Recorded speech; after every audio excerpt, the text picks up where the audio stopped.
Welcome to Soft Sleep Tales, a place where timeless stories, gentle narration, and quiet atmospheres guide you toward rest. Before tonight's story begins, you are warmly invited to share where you are listening from in the comments below. It is always a comfort to see this quiet community reaching across the world night by night. And if these stories bring you a sense of calm, you are welcome to subscribe and join us on these peaceful journeys. Now, take a moment to get comfortable. Settle into your bed or your favorite chair. Gently close your eyes. Take a slow, deep breath and allow the day to soften and fade. Let my voice carry you quietly into sleep, to a place where imagination drifts and rest comes naturally. The bakery had stood empty for months. Something inside it was waiting. Hannah Reed didn't know that yet. She only knew the letter in her hands and the date on it and the fact that her aunt was gone. 11 years. That was how long it had been since Hannah had set foot in the village.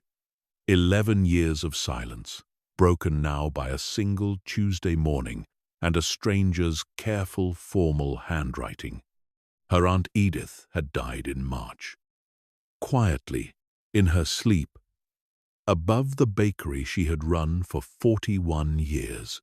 That much the solicitor's letter made plain, in flat legal language that gave away nothing else. But tucked inside that letter was a second envelope, smaller, older, addressed in handwriting Hannah hadn't seen in over a decade. Her aunt's own hand, unmistakable, slanted forward, as though it were always in a hurry to get somewhere. Inside it, a key, old brass, heavier than she expected, worn smooth along one edge by 40 years of use, and a note that raised more questions than it answered. "The bakery is yours now," her aunt had written. "For whatever that's worth, do with it what you like. Sell it, shutter it, burn it down for the insurance, if you're feeling dramatic. But if you're curious, if some part of you wants to know what I built here and why, then the key is in this envelope, and the ledger will explain the rest. It always has." Explain what, exactly? Hannah read the line 3 times and still could not say. Her aunt had never, in Hannah's memory, been a woman who left things unsaid. And yet, here was a final letter that circled something without ever quite naming it. A whole life summed up in a sentence that promised answers and delivered only a key. She did not know yet what was waiting for her in that ledger. She did not know about the marginal notes, the recurring initial that would not leave her alone once she found it. The question that would follow her through the coming weeks, the way a held breath follows a held silence. She only knew, sitting at her kitchen table in London with the kettle gone quiet behind her and the key cooling in her palm, that she was going to go and find out. She turned the key over and over between her fingers while the tea went cold beside her, and thought about the fact that she had not been back to Hollowbeck since she was 19, since the last summer before university had pulled her toward a life that had nothing to do with small villages or family bakeries, a life of open-plan offices and quarterly reports, and a flat that overlooked a car park instead of a village green. She had not planned it that way. Exactly. It had simply happened. The way these things happen. One choice leading reasonably to the next, until you looked up one day and found yourself 34 years old and thoroughly, comprehensively a Londoner with a job in corporate communications that she was good at and did not love, and a relationship that had ended 8 months earlier without any particular drama, the way things end when neither person can quite remember what they were building toward, and a calendar with almost nothing written on it for the coming month, except a dentist appointment she had already been putting off for 6 weeks. She had taken 3 days to decide, though in truth she suspected she had decided within the first hour and simply spent the remaining time performing the ritual of deciding, the pretense of weighing a choice that had already made itself. She handed in her notice on a Thursday. Her manager had seemed more surprised than she expected, and had asked twice whether she was certain, and both times Hannah had said yes, with a conviction that surprised her more than it seemed to surprise him. The drive down had taken most of a day, longer than the map suggested it should, because the roads narrowed.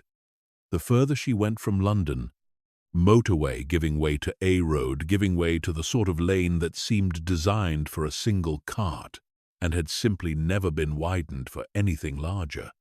The hedgerows rose up on either side as she went, tall and unkempt and green, in the way that only English hedgerows in early autumn managed to be, holding on to the last of summer's growth, even as the mornings had begun to carry the first thin edge of cold. She had left London under a flat grey sky, and arrived 3.5 hours later, under a sky that had somehow become entirely different. A high, pale blue, with long streaks of cloud moving slowly westward, the kind of sky that made everything beneath it look freshly rinsed. Hollowbeck announced itself the way small villages always did, with a sign that had clearly been repainted more than once, the lettering slightly uneven, the post it stood on leaning very gently to one side, as though it too had grown tired over the years and had simply settled into a more comfortable angle. The high street came a quarter mile after the sign, and it was exactly as she remembered it, and also entirely unfamiliar. The peculiar sensation of a childhood place revisited as an adult, all the proportions slightly wrong. Buildings she remembered as enormous, now looking modest and close together. Distances that had once taken whole afternoons to walk now visible, end to end, in a single glance. The bakery sat 2/3 of the way along, between a shop that sold newspapers and small hardware, and a narrow lane that ran down toward the church. She recognized it before she consciously placed it, the way you recognize a face you have not seen in years, some deeper part of her cataloguing the shape of the building and the particular color of its brick before her conscious mind had finished the sentence. That's it. That's the shop. The sign above the door was hand-painted. The letters gilt once, and now faded to a warm and weathered gold, spelling out simply Reed's Bakers, Est, 1926, and beneath that, in smaller letters that had faded almost past legibility since 1891, referring, Hannah would later learn, to an earlier iteration of the business under a different name entirely, before her great-great-grandfather had bought the building and put his own name over the door. She parked outside, badly, taking up more of the narrow street than was strictly polite, and sat for a while with the engine off, looking at the shop through the windscreen the way she had once, years ago, and, in another country, entirely, sat looking at a house she was about to view as though buying it, back when she had still believed she might someday own property in London, before the prices had made that belief seem naive rather than merely optimistic. The windows of the bakery were dark. A closed sign hung crooked in the door, and beneath the grime that had settled on the glass over months of disuse, she could just make out the shapes of empty shelves, a counter, the dim suggestion of something larger and darker further back, that she understood, without yet being able to see it clearly, to be the oven. She got out of the car. The street was quiet in the particular way. Village streets are quiet in the middle of a weekday afternoon. Not empty exactly, but unhurried. A woman with a shopping bag moving slowly along the opposite pavement. A dog sitting patiently outside the newsagent's waiting for someone who had gone inside. The whole scene moving at a pace that felt, after London, almost suspiciously gentle, as though she had wandered onto the set of something rather than into an actual functioning place where actual people lived actual lives. The key turned stiffly in the lock, resistant at first, and then, with a small mechanical shudder, giving way entirely, and the door swung inward with a soft groan of hinges that had not been oiled in some time. The smell reached her before anything else did, and it was not what she expected. She had braced herself, without quite admitting it to herself, for the smell of neglect, of dust and staleness, and the particular mustiness of a building shut up and abandoned.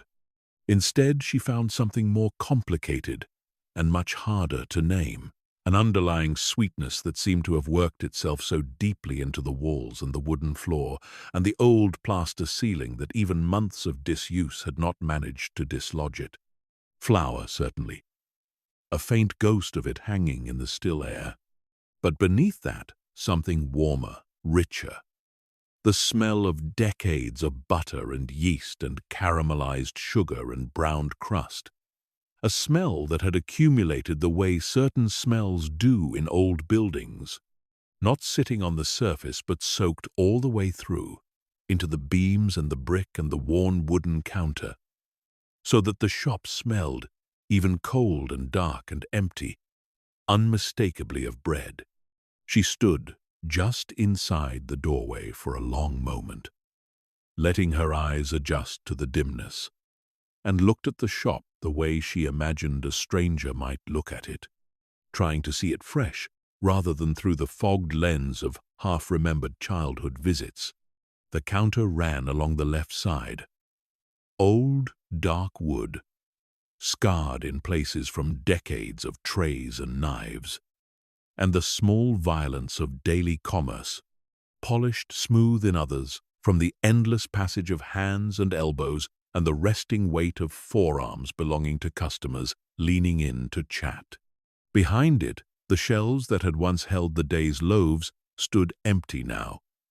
4 tiers of pale wood, each one worn into a slightly different shade by whatever had sat on it longest. The top shelf lighter, she would learn later, because it held the delicate things, the pastries and the small cakes that were sold quickly and replaced often, while the bottom shelf, darker, deeper, stained, had held the great heavy cottage loaves that sometimes sat until closing. Further back, past the low wooden gate that separated the shop from the working area, stood the oven itself, and Hannah found herself walking toward it almost without deciding to, drawn the way you are drawn toward the largest and oldest object in any room.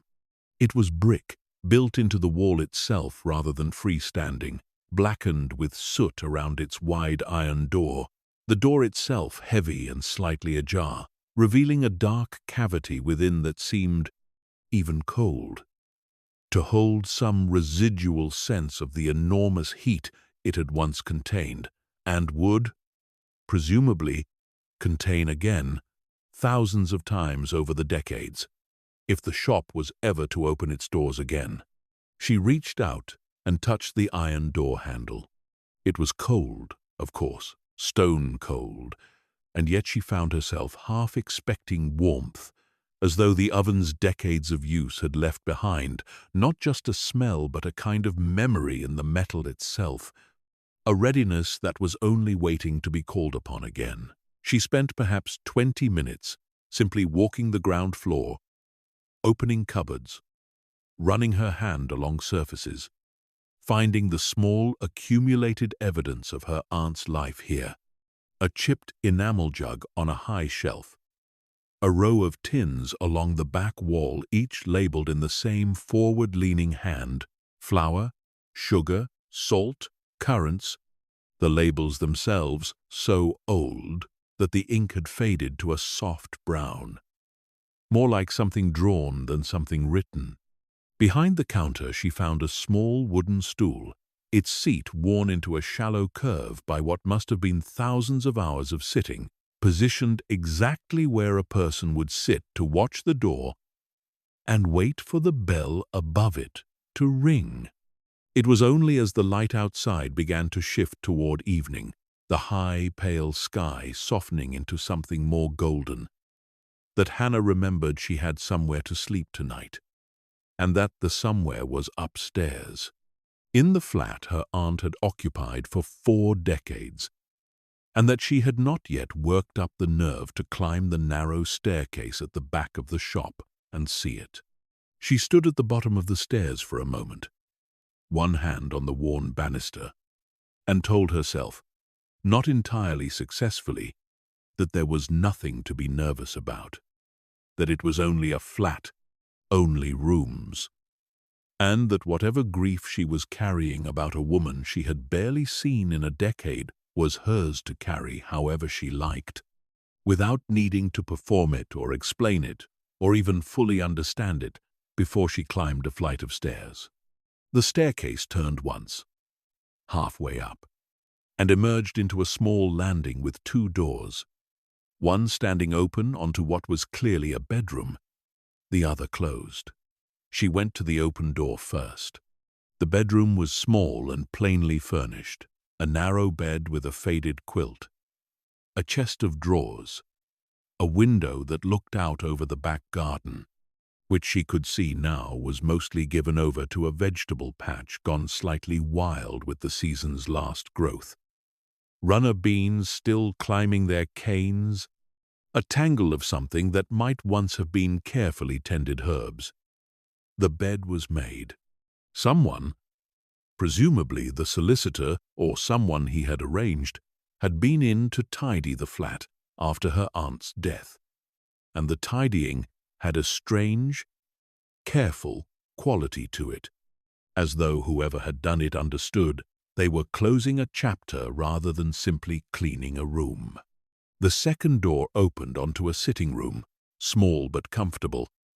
2 armchairs angled toward a fireplace that had clearly seen regular use, a low table between them, and along one wall, shelves of books, the spines a mixture of well-worn paperback novels and older hardbacks, with their titles gone illegible with age. It was in this room, on a small writing desk pushed into the corner beneath the window, that Hannah found the ledger.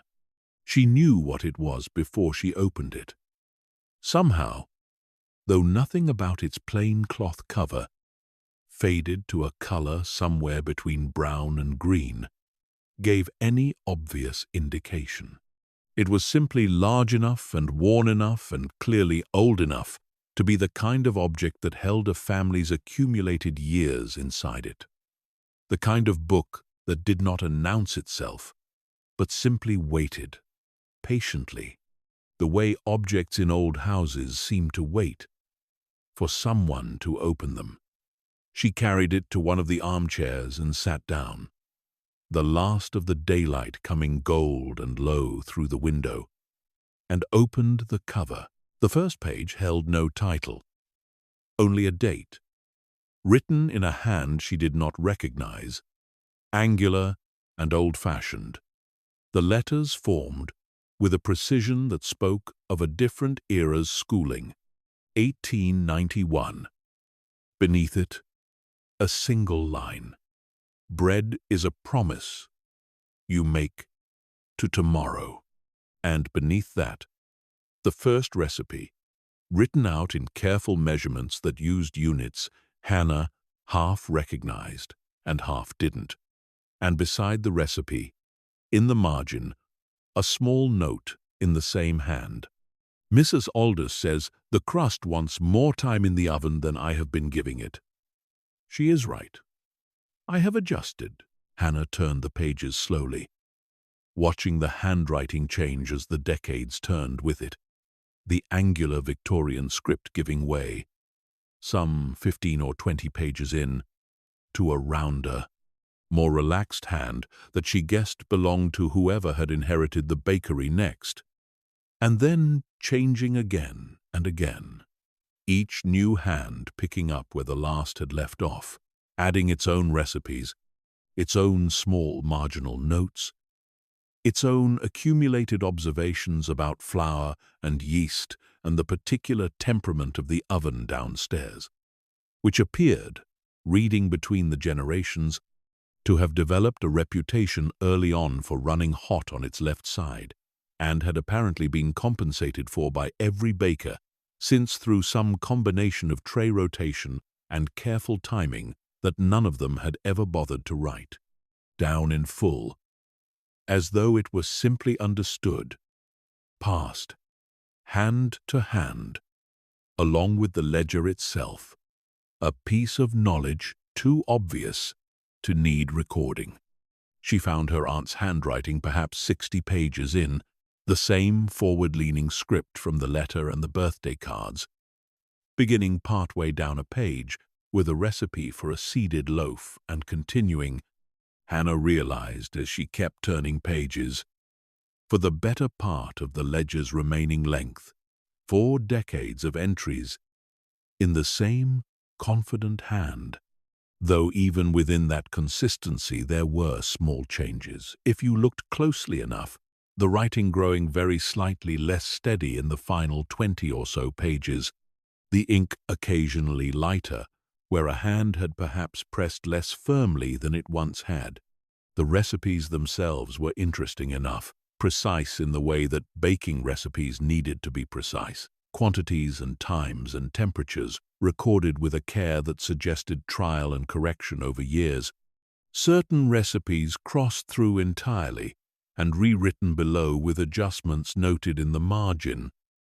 Too dense, try less kneading, or better with the second rise overnight. But it was the marginal notes that held Hannah's attention as the room grew dimmer around her, small observations that had nothing to do with baking at all, or only obliquely to do with it. Notes about the village and its people threaded through the practical instructions like a second, quieter book hidden inside the first. Mrs. Pruitt in again today. One note read, "Still convinced the seeded loaf helps her sleep, which it does not, but I have stopped telling her so." Another, further along. The Hartley boy cried at the counter because his mother would not buy him a bun, and I gave him one anyway when she had turned to look at the newspapers, and I do not regret it, though I have adjusted the day's flour order accordingly. And further still, in a note that made Hannah pause, and read it twice. S. came by again this evening, after closing, 3rd time this month.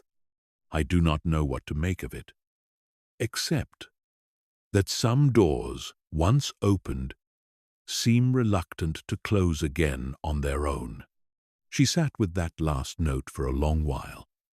The light outside gone properly to dusk now, the room around her sliding into shadow, and found herself turning back through the earlier pages, looking for other mentions of this S, whoever they were, and finding 2 more, both brief, both giving away almost nothing. S. asked after the old recipe again. I have not decided what to tell him. And, several pages later, in ink that looked slightly different, as though written at a different sitting, told S. everything today. He took it better than I expected. Time, I suppose, does that to people, softens what would once have broken them. There was nothing more about S in the pages that followed. At least not that Hannah found before the fading light made it too difficult to read further, and she set the ledger down on her lap and sat for a while, simply looking out the window at the darkening garden. aware of a small, curious itch of a question forming in her mind. The kind of question that would not, she suspected, let itself be easily set aside. Who was S, and what had her aunt told him, and why did the note carry that particular weight of confession, of relief, of something finally set down after being carried a long while? She made herself a simple supper from what she had brought with her. Bread from a service station and a wedge of cheese, eaten standing at the small kitchen counter, because she had not yet worked up the energy to sit properly at the table. And then she went to bed early, the way you do on the first night in an unfamiliar place, more from a wish to have the day be over than from any real tiredness. The bed was narrower than she was used to, and the mattress had the particular firmness of something old and well cared for rather than new. And she lay in the dark listening to the unfamiliar sounds of the building settling around her. The small ticks and creaks of old wood cooling after the day's warmth, a soft rush of wind moving through the garden below.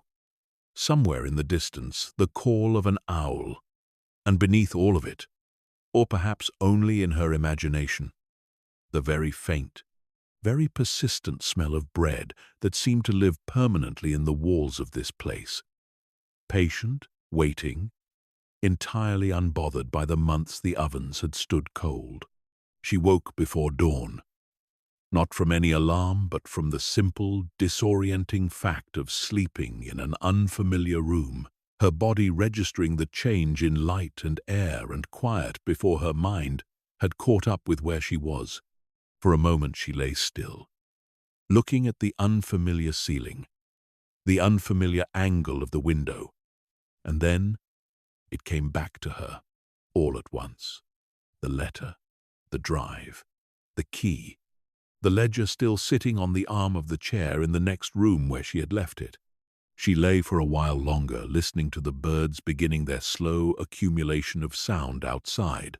First one, tentative, and then, gradually, a chorus, the particular density of birdsong that seemed to belong only to the countryside, layered and constant in a way that city mornings, with their traffic and their sirens, never quite managed.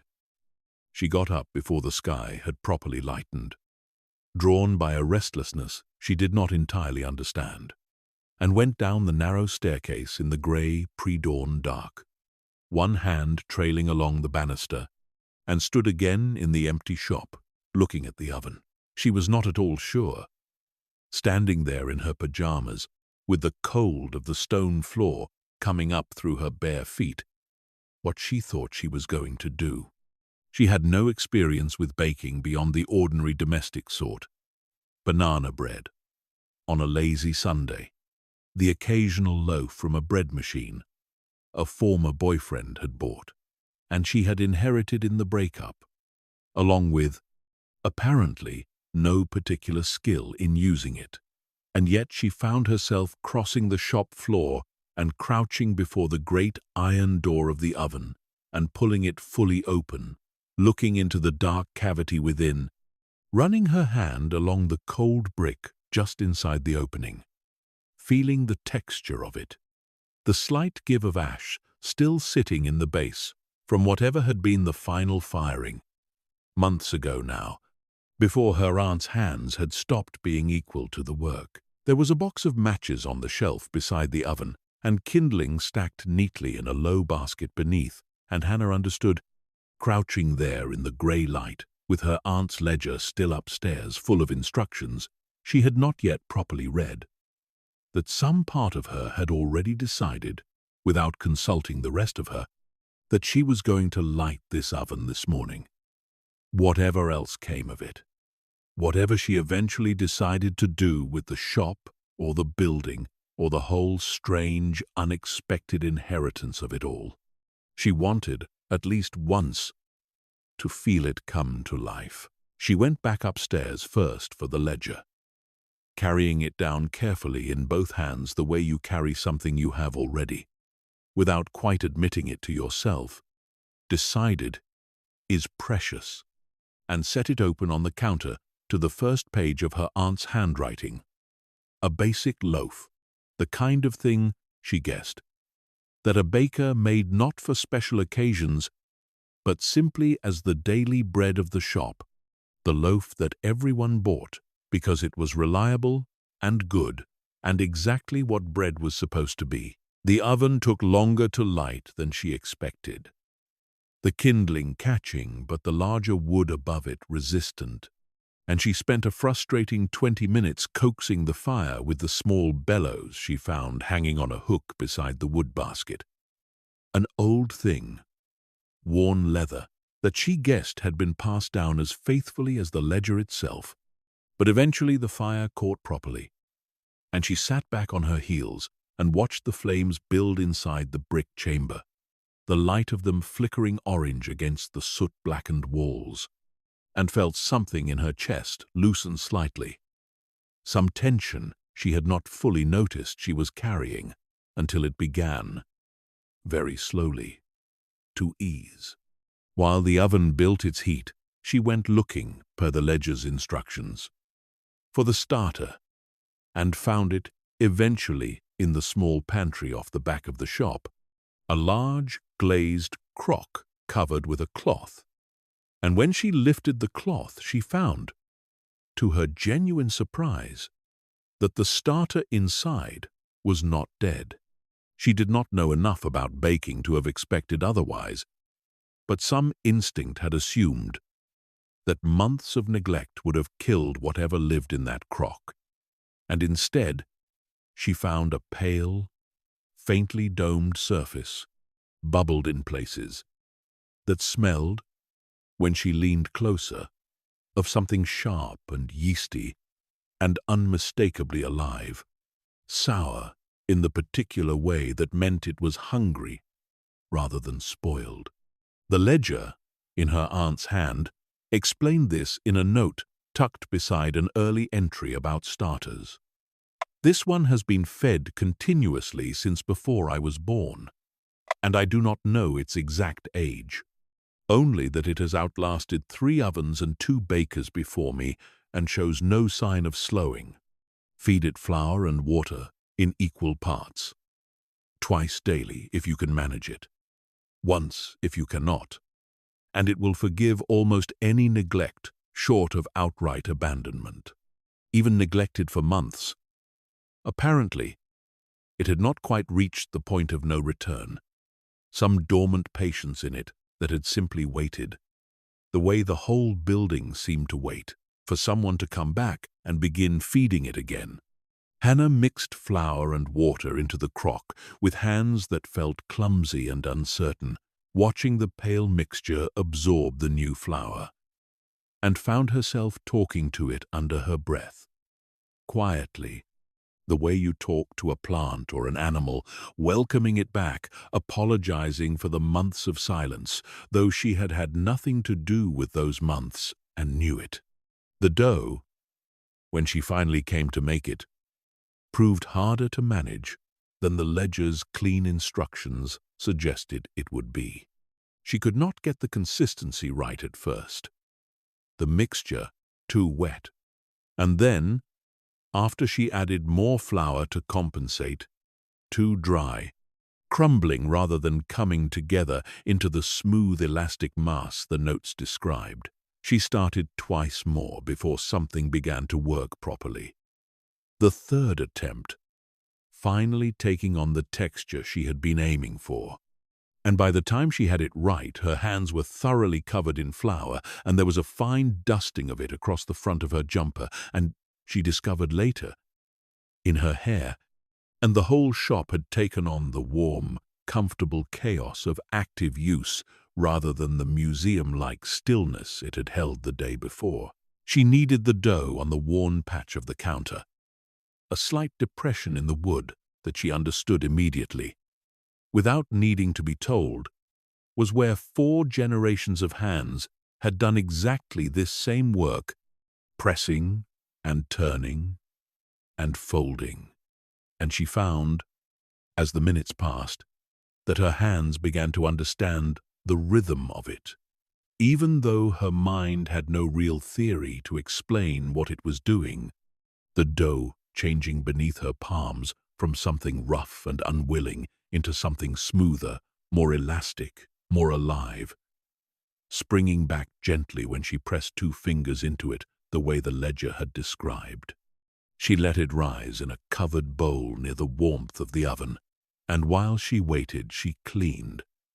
Properly this time, wiping down the counters and shelves that had sat gathering dust for months, sweeping the stone floor, polishing the glass of the front window until the low morning light came through it, clear and unobstructed, for the first time in what she guessed had been the better part of a year. By the time the dough had doubled, the shop had begun to look, if not exactly ready for business, at least like a place that was beginning to remember what it was for. The first loaves that came out of the oven, some 90 minutes later, were not, by any reasonable professional standard, particularly good. One had baked unevenly, darker on the side. The ledger's earlier bakers had warned ran hot, exactly the floor generations of notes had tried to compensate for, and that Hannah, in her inexperience, had failed to correct for properly on her first attempt. Another had not risen quite as much as it should have, dense in the middle, in a way that suggested she had either underproofed it or handled it too roughly during shaping. But the smell that filled the shop as they baked was extraordinary. Regardless, rich and warm, and entirely unmistakable, and when she finally lifted the better of the 2 loaves from its tray and set it on the cooling rack, and cut into it, despite the ledger's stern advice to let bread rest before cutting, the inside was soft and full of small irregular holes, the crust properly crisp. And, when she tasted it, standing alone in the quiet shop, with flour still on her hands, and the morning light coming gold through the newly cleaned window, she found herself, entirely unexpectedly, near tears, for reasons she could not have fully explained even if someone had been there to ask her. It was, she would think later, an absurd thing to cry over. A slightly uneven loaf of bread made by someone with no professional training in a shop she had inherited by accident from an aunt she had barely known these last years. And yet standing there she understood, in the way you understand certain things only physically, in the body before the mind has caught up, that she had just done something her family had been doing, in this exact spot, with this exact oven, for well over a century, that her hands had just repeated a motion that generations of other hands had made before hers, and that whatever else was true about her life, about the job she had left, and the relationship that had ended, and the general unmoored feeling of the last several months, she was, in this moment, standing precisely where she was supposed to be standing, doing precisely what generations before her had done, and that this fact, however she chose to act on it or not, was not going to leave her easily. She was still standing there, half lost in this thought, when the bell above the door rang for the first time in months, and Hannah looked up, startled, flour still on her hands, to find an elderly woman standing in the doorway, small and neat, wrapped in a wool coat despite the mild morning, looking at Hannah with an expression that shifted over the course of several seconds, from confusion to something that looked very much like disbelief, and then, more slowly, into something gentler than either. "Well," the woman said, after a long moment, "I did wonder whose car that was outside. You'll be Edith's niece, then. Hannah, isn't it? I remember you as a girl." though you'll not remember me."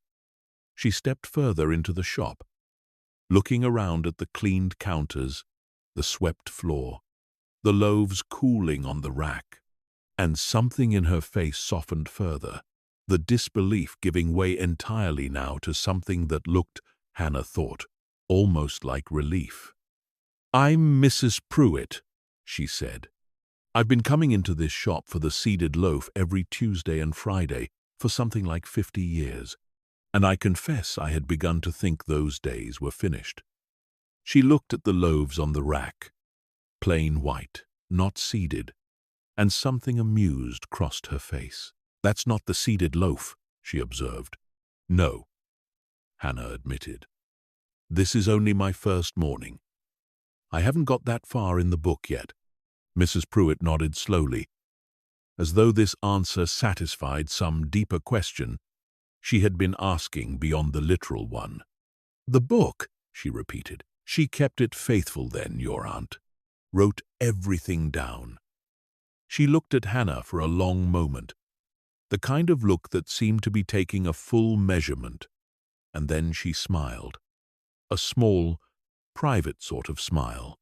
"You've got flour in your hair," she said, "and your first loaf, if you don't mind an old woman's honest opinion, is a touch underdone in the middle. But it smells exactly right, exactly as it always has." She paused at the counter, resting one hand lightly on its worn surface. The same surface Hannah had noticed the day before, worn smooth by decades of exactly this gesture. "I'll have a slice of that one," she said, nodding at the loaf on the rack. "If you're willing to sell it, underdone or not, and I'll come back Friday for the seeded, once you've found the page." Hannah cut her a slice with hands that were not entirely steady, aware of the strange, sudden weight of the moment. The first sale in this shop in months, made to a woman who had apparently been coming here for half a century, and who was now standing at the counter, watching her with an expression of quiet, careful attention, as though she, too, understood that something significant, however small it might look from the outside, was happening. "Your aunt used to say," Mrs.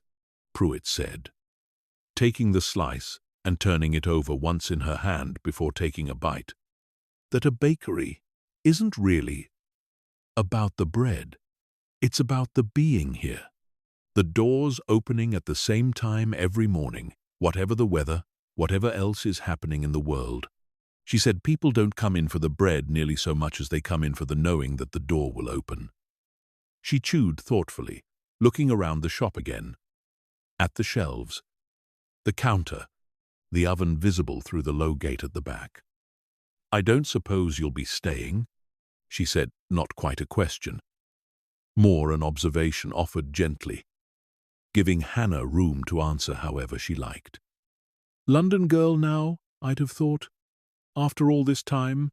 Hannah found she did not have a ready answer to this, and stood for a moment with the bread knife still in her hand, looking at the crumbs on the cutting board, at the loaf with its slightly too dense center, at the sunlight coming through the clean window, at this small elderly woman who had known her aunt for 50 years, and was now looking at her with patient, unhurried curiosity, entirely willing to wait as long as it took for an answer.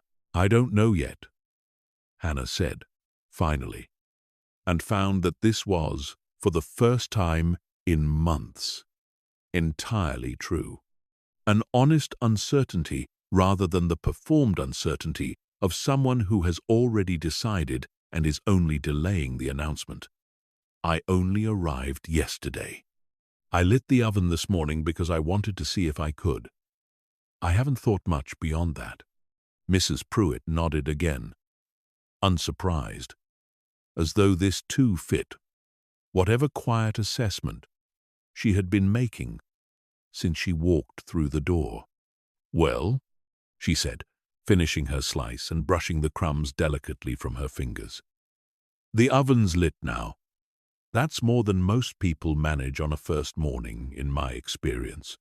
Whatever you decide, you might as well decide it with the smell of good bread in the air rather than without. She moved toward the door, then paused, one hand on the frame, and looked back. Your aunt spoke of you, you know. Now and then, always fondly, whatever the years between visits, she kept your photograph on the mantel upstairs, if you haven't found it yet. You were perhaps 12 in it, I think, standing right about where you're standing now, covered in flour, looking exactly as pleased with yourself as you looked a moment ago before you noticed me come in. She smiled again. That same small, private smile. Some things don't change so very much, it seems, whatever roads a person takes in between. And with that, she was gone, the bell above the door ringing softly behind her, leaving Hannah alone again in the shop with the smell of fresh bread and the low morning light and a small, quiet ache in her chest that she did not, for the moment, feel any particular need to examine too closely. She spent the remainder of the morning in a state that felt, in retrospect, like a kind of pleasant blur, baking a second batch that came out noticeably better than the first, the crust more even, the crumb inside lighter, and setting the loaves out along the counter the way the ledger's diagram suggested. Though she suspected, she had the arrangement slightly wrong. The pastries that should have occupied the top shelf entirely absent, since she had not yet attempted anything beyond bread, and the shelf standing empty in a way that felt, she thought, like an honest admission of how much she still had to learn rather than any failure worth apologizing for. 2 more customers came in before midday, drawn, she guessed, by the smell drifting out into the street, or by word already moving along the village grapevine that Edith's niece had arrived, and lit the ovens, the way news moved quickly and thoroughly in places small enough that everyone's business was, to some degree, everyone else's business too. An older man in work boots and a waxed jacket, who introduced himself simply as Walter and bought a whole loaf without much conversation beyond a nod and a comment that it smelled the way it ought to smell, and a young woman with a small boy in tow who bought 2 buns. One for the boy and one, she said, for her husband, who worked at the farm just past the church and who had grown up on Edith's baking and would want to know the shop was open again before anyone else told him first. By early afternoon, Hannah found herself sitting on the worn wooden stool behind the counter in precisely the spot generations of Reeds had apparently sat to watch the door, tired in a way that felt entirely different from the tiredness she associated with a day at her old desk job, a physical tiredness, honest and earned. Flour still under her fingernails despite repeated washing, and she found herself thinking, without quite deciding to think it, about the ledger upstairs, about the note she had read the night before. S came by again this evening after closing, and about how strange it was that after only 1 day in this place she was already more curious about the small unresolved mysteries of her aunt's life than she had been, in any sustained way, about her own life, for longer than she wanted to admit. She closed the shop a little after 2, turning the sign in the door with a small, private satisfaction, and spent the rest of the afternoon on ordinary tasks, unpacking the few boxes she had brought down from London, arranging her clothes in the chest of drawers in the bedroom, finding, on the mantel in the sitting room, exactly where Mrs.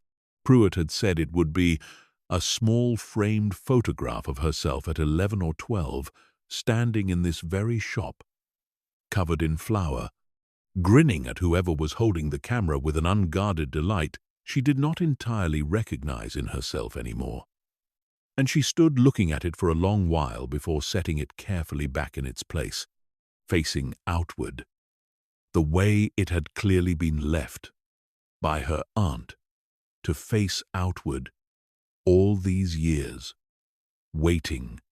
That evening, after a supper slightly better organized than the night before, she returned to the ledger, carrying it to the armchair by the window as the light went from gold to grey to the deep blue of early evening, and read further into her aunt's entries, further into the small marginal observations about the village and its people that ran alongside the recipes like a quiet second book.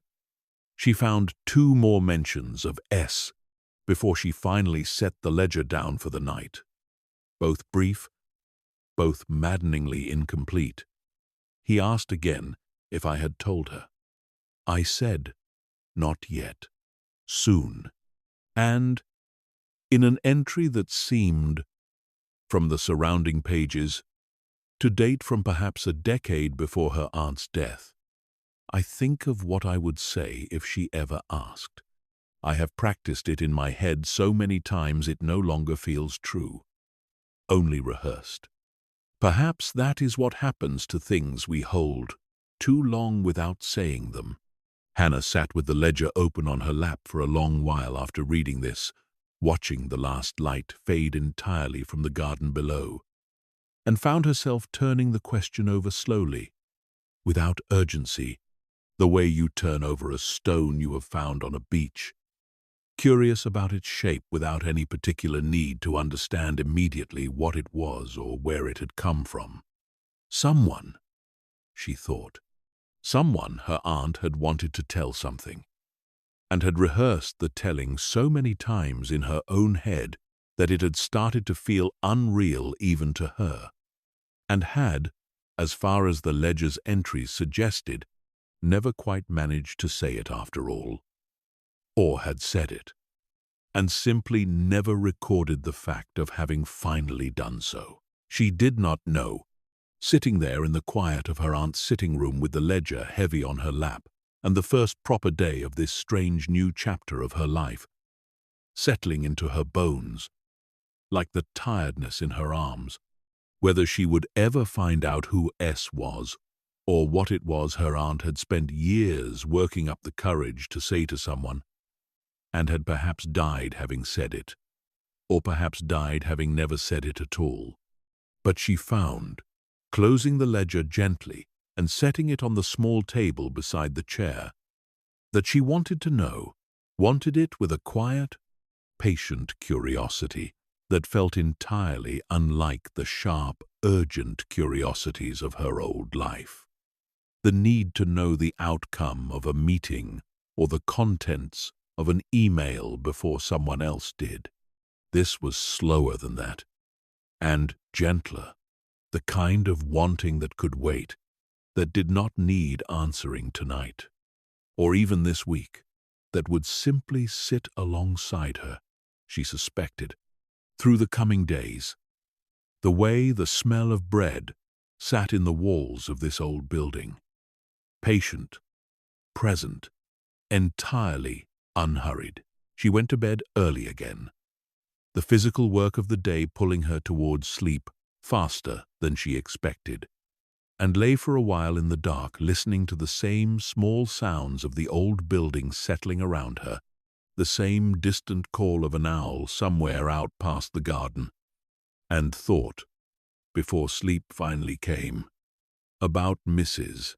Pruitt's words, about doors opening at the same time every morning, whatever the weather, about the strange, quiet certainty that had settled over her sometime in the course of this first long day, that she was not, after all, going to be selling this shop, or shuttering it, or doing anything at all with it except exactly what she had done today, and would very likely do again tomorrow and the day after that, for as long as this new and unexpected life would let her.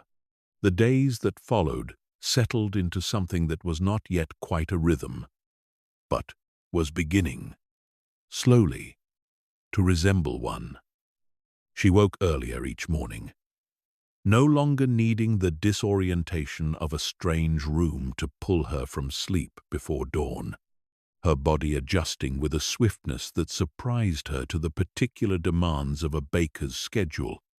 Up while the sky was still more black than grey, down the narrow stairs to coax the oven back to life, the small satisfying ritual of kindling and match, and the slow, patient building of heat. She found the seeded loaf recipe by the second morning and made it clumsily. Then by the third morning made it rather better, the proportions beginning to feel less like instructions to be followed and more like something her hands were starting to understand on their own terms. Mrs. Pruitt came again on the Friday, as promised, and pronounced the seeded loaf very nearly right. Better than very nearly right. In fact, though she delivered the praise with the same dry economy she seemed to bring to everything, folding it inside a small further observation that Hannah's aunt had always let the seeds toast very slightly before mixing them in, which was perhaps the one small difference between very nearly right and simply right. Hannah wrote this down that same evening in the margin of the ledger, in her own hand, which she noticed, setting it beside her aunt's on the page, looked nothing like the confident forward lean of the generations before her. Smaller, more careful, the handwriting of someone still finding her feet. But it was there now, on the page, alongside a century and more of other hands.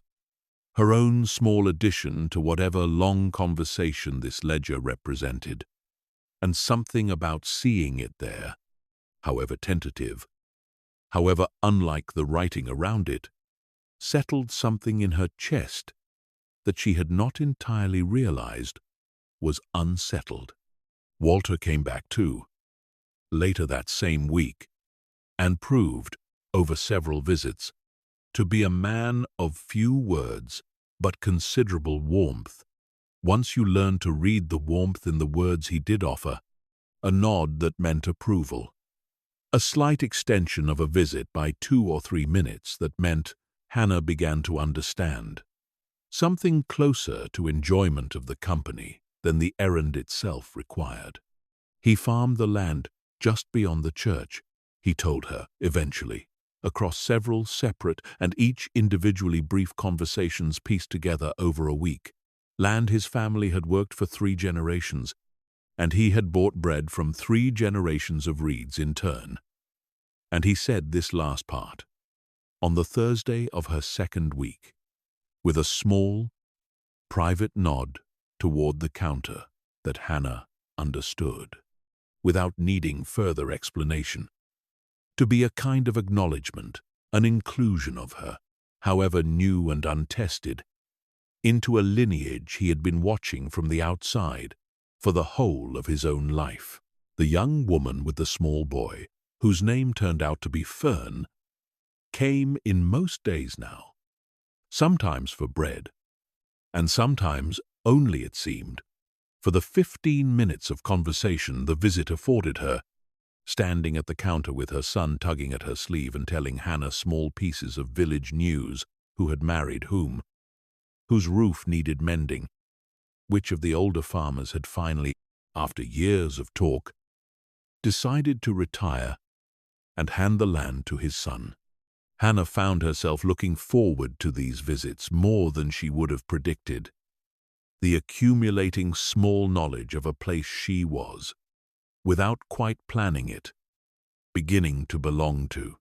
And each evening, after the shop closed and the last of the flour had been swept from the counter, she returned to the ledger, reading further into the accumulated decades of her family's handwriting, learning the recipes properly now, rather than following them blind, and finding, scattered through the pages like small stones set deliberately along a path, further fragments about S, never quite enough to form a complete picture, only enough to keep the question alive, patient, unhurried, waiting the way the whole shop seemed to wait, for whatever answer time was eventually going to bring.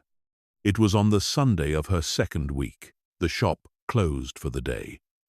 The September light falling long and gold across the kitchen table, where she sat with a cup of tea and the ledger open before her, that she found the entry that would occupy her thoughts for the rest of that quiet afternoon and well into the evening beyond it.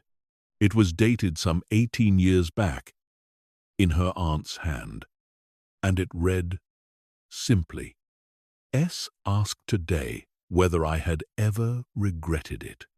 I told him no, and meant it, though I have wondered since whether meaning a thing and being certain of a thing are quite the same. Perhaps they are not. Perhaps certainty is only meaning that has had time to settle, the way dough settles, the way everything in this shop eventually settles, given enough time and enough patient waiting. I think I'm not there yet. I think I may never entirely be there. But I meant it when I said it. And that will have to be enough. For today, Hannah read the passage 3 times, sitting very still at the kitchen table, with her tea going cold beside her, the low afternoon light moving slowly across the worn wood of the tabletop, and found herself thinking, not for the first time since arriving, about how little she had actually known this woman, whose whole life, it was becoming increasingly clear, was recorded here in careful, guarded fragments across more than 4 decades of a ledger meant, ostensibly, only for recipes. She thought about the years she had let slip past without visiting, the birthday cards that had arrived faithfully every year regardless, the phone calls that had grown shorter and less frequent as her London life had filled with its own urgent, ultimately forgettable business.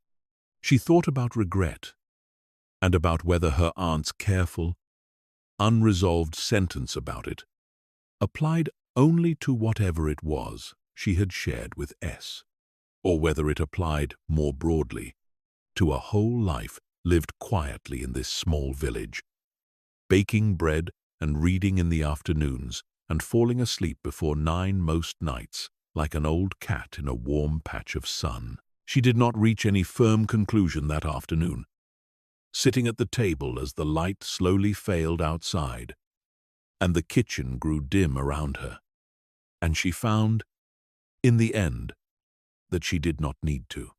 The question would still be there tomorrow, and the day after, patient as everything else in this place seemed to be. And there was, she was beginning to understand, a particular kind of comfort in that patience, in not needing every question answered immediately, in trusting that some things revealed themselves only in their own time, the way bread rose only in its own time, the way a starter, neglected for months, waited nonetheless, faithfully, for someone to come back and begin feeding it again. She closed the ledger gently as the last light left the kitchen, and sat for a while longer in the near dark, listening to the old building settle around her, the small ticks and creaks that she had already, in the space of 2 short weeks, stopped finding unfamiliar, and had started, instead, to find something closer to comforting.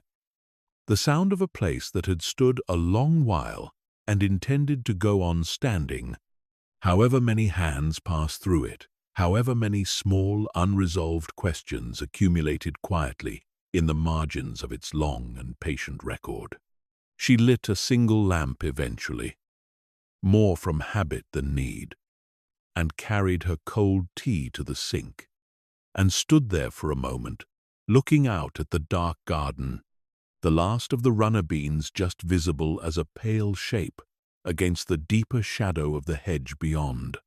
Tomorrow was Monday, and Monday meant an early start, the same early start as every other morning now, the oven and the kindling and the long, patient wait for heat, and she found, standing at the sink with the tap running cold over her hands, that she was looking forward to it in a way she had not expected to look forward to anything so ordinary in a very long time.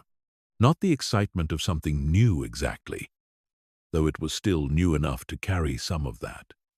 Something quieter than excitement, something closer to the feeling of a chair that has, after some initial stiffness, finally begun to take the shape of the person sitting in it, she thought, drying her hands on the worn cloth that hung by the sink, about the note she had read that afternoon, about meaning a thing and being certain of a thing, and about how her aunt had written that she was not there yet, might never entirely be there, and how that unfinished quality had not read on the page as failure so much as simple honesty, the kind of honesty that took years to arrive at and never quite finished arriving. She did not know yet what she herself was certain of, beyond the plain physical fact of flour under her nails most mornings, and the particular satisfaction of watching a stranger's face soften at the smell of good bread. But she thought, climbing the stairs a little while later in the dark, one hand trailing the banister the way it had on that first disoriented morning, that perhaps certainty was not the thing to wait for after all. Perhaps it was enough, for now, to keep opening the door at the same time every morning, and let whatever needed settling settle in its own unhurried time, the way everything in this old building seemed, eventually, to settle. She undressed slowly in the dim bedroom, the window open a crack to let in the cool night air. The last of the birdsong outside, gone quiet now, replaced by the low, steady hush of wind moving through the hedgerow beyond the garden wall.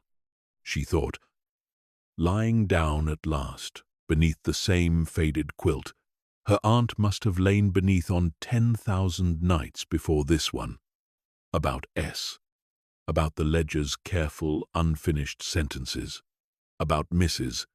Pruitt's small private smile, and Walter's silent nods, and Fern's small son tugging at her sleeve, about the photograph on the mantel of a girl she barely recognized as herself, covered in flour and grinning without reservation, and about how strange and quiet and entirely unplanned it was to find, after everything, that she wanted to become that girl again, or someone enough like her that the difference would hardly matter. The wind moved through the garden. The old house ticked and settled around her, patient, unhurried, entirely certain of its own long continuance. And somewhere below, in the dark and silent shop, the starter sat waiting in its crock, alive, faithful, ready for morning, however many mornings it might yet take. The weeks that followed folded into one another with a gentleness Hannah had not expected, each day so similar to the one before it in its shape, and yet, somehow, never quite repeating itself, the way a piece of music can return to the same phrase again and again and still feel, each time, like something slightly new. She rose before dawn without needing to think about it now. Her body, simply understanding, the way it had once understood the London commute, that this was the hour for rising, and she went down the narrow stairs in the dark and knelt before the oven and built the fire. And the small ritual of it, the kindling and the match and the patient waiting, had stopped feeling like a task she was learning and had become, instead, something closer to a kind of prayer, wordless and entirely her own. October arrived properly in the second week, the mornings turning sharper, a low mist settling over the fields beyond the church most days, until the sun burned it away by mid-morning, and the hedgerows along the high street beginning to show the first deep reds and golds of the turning season. Hannah found herself baking differently as the weather changed. The ledger's pages guiding her now toward the recipes that belonged specifically to this time of year. Spiced loaves studded with dried fruit, small dense cakes made with the last of the garden's apples, a seeded bread that Mrs. Pruitt had once again pronounced very nearly perfect, and then, the following week, simply perfect, offering the second verdict with the same dry economy as the first, but with something in her eyes that Hannah had come to recognize as genuine pleasure, however sparingly she chose to show it. The shop itself had begun to look properly alive again, no longer the dim, dusty space she had first let herself into with her aunt's heavy brass key, but something warmer, busier, the shelves that had stood empty on her first afternoon, now holding, most mornings, a reasonable variety of loaves and buns and, as her confidence grew, the occasional tentative pastry, small tarts filled with the last of the blackberries she had gathered, with Fern's help, from the hedgerow behind the churchyard, on a bright, cold Sunday afternoon that had left both their hands stained purple to the wrist and had ended, as most of her conversations with Fern seemed to end, in easy laughter over something that would not have seemed nearly so funny to anyone not standing in a hedgerow at the time. She had gone, in the third week, to see about proper signage, and had found, in a box in the storeroom behind the pantry, the old wooden board that used to hang beneath the main sign, announcing the shop's hours, faded now almost past legibility, but still, when she held it to the light, readable enough to copy the times exactly as her aunt had kept them. 7 until 2, Tuesday through Saturday, closed Sundays and Mondays. A rhythm that had apparently held steady for the better part of 4 decades, and that Hannah found herself adopting without any real deliberation, simply because it felt, somehow, like the correct shape for the week. The 2 closed days offering just enough space to breathe before the cycle began again. Word had spread through the village in the way word spreads through small places, quickly and thoroughly and largely without any single identifiable source, so that by the middle of October there was rarely a morning that passed without at least a handful of customers finding their way through the door, some of them regulars returning to old habits with the quiet relief of people who had feared those habits gone for good. Others simply curious, drawn by the smell or by the general village conversation about Edith's niece having come back and lit the ovens again. Hannah learned names slowly, then more quickly. The way you learn names in a place where you see the same faces day after day, rather than the vast rotating anonymity of a city, and found herself building, without quite noticing the building happening, a small mental map of the village and its people, who took their bread with butter and who took it plain, whose children had which allergies, who liked to linger at the counter, and who preferred to be in and out with the minimum of conversation, though even the briefest of these exchanges had begun to carry, for Hannah, a kind of warmth she had not experienced in years of London commerce, the warmth of being known, gradually and unhurriedly, by people who had no particular reason to know her beyond the simple accumulated fact of showing up, morning after morning, in the same place. There had been one difficult morning, in the middle of that stretch, that Hannah would remember afterward, not for what went wrong, but for what it taught her about how far she had already come. She had woken later than usual. Some small malfunction of her body's new internal clock, and had come downstairs to find the fire, reluctant to catch, the wood damp from a night of rain that had crept in through a gap in the storeroom window she had not yet noticed needed sealing, and by the time she had finally coaxed a proper heat into the oven, she was already the better part of an hour behind her usual schedule. the dough not yet risen, the shop due to open in under 2 hours with nothing ready to sell. She had felt, standing in the half-lit shop with flour on her hands and panic rising cold in her chest. A flash of the old anxiety she remembered from London. The tight, airless feeling of a deadline closing in faster than the work could be finished. But she had made herself stop, made herself stand still for a moment, with her hands flat on the cool counter, and had thought, with a clarity that surprised her, of her aunt's note about certainty settling the way dough settles, given enough time and enough patient waiting. And she had breathed, and had simply continued, tray after tray, doing what could be done in the time available rather than mourning the time that had already slipped past. She had opened 20 minutes late that morning, with half her usual stock, and Mrs. Pruitt, arriving promptly as ever, had looked at the thinner shelves and said only that it happened to every baker eventually, the fire being uncooperative, and that the seeded loaf, when Hannah finally produced it 40 minutes later, smelled all the better for having been fought for. Hannah had thought about that phrase for the rest of the day, fought for, and had decided she rather liked it.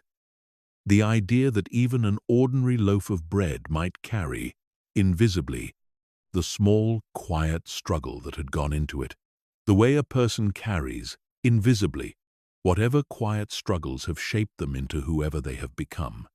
The village held its harvest festival on the last Saturday of October, an event Hannah had only the vaguest childhood memory of, a blur of trestle tables and bunting from a visit so long ago it had settled into something closer to a dream than a memory, and she found herself, in the days leading up to it, drawn into the preparations almost before she had decided to participate, swept along by Fern's easy assumption that of course the bakery would be providing bread for the trestle tables outside the church, the way it always had, every year, for as long as anyone could remember, and by Mrs. Pruitt's equally easy assumption that Hannah would want to know the particular recipe her aunt had always made specially for the occasion, a large plaited loaf, golden and glossy with egg wash, decorated along its length with small shapes cut from the trimmed dough, wheat sheaves and apples, and, in one especially fiddly year, Mrs. Pruitt remembered with evident fondness a whole flock of small dough birds that had taken Edith the better part of an afternoon to arrange and had, by all accounts, been the talk of the village for a full season afterward. Hannah spent 2 full evenings practicing the shapes on scraps of trial dough at the kitchen table upstairs, her fingers clumsy at first with the delicate work of pinching wheat sheaves out of dough, no thicker than a ribbon, and gradually, frustratingly, then, suddenly, competent, the way most of her new skills seemed to arrive, a long, uneven stretch of failure, followed by an abrupt and almost bewildering competence that always caught her slightly off guard when it finally came. By the Friday before the festival she had produced, on her 3rd full attempt at the large festival loaf, something she was genuinely proud of. The plait even and glossy, the decorative wheat sheaves along its crown neat enough that she thought, examining it in the low evening light of the shop, that her aunt might not have been ashamed of it, might even, on a generous day, have allowed that it was rather good for a first proper attempt. The morning of the festival itself arrived clear and cold, the first true frost of the season silvering the grass along the churchyard when Hannah walked over just after dawn, carrying the finished loaf carefully in both arms, wrapped in a clean cloth against the chill, and found the green already half transformed trestle tables being carried out from the church hall by a rotating team of villagers who all seemed to know exactly what needed doing without anyone giving instructions, bunting strung between the old yew trees at the churchyard's edge. A cluster of children already running excited circles around the base of the ancient stone cross that stood at the green center, their breath visible in small white clouds in the cold morning air.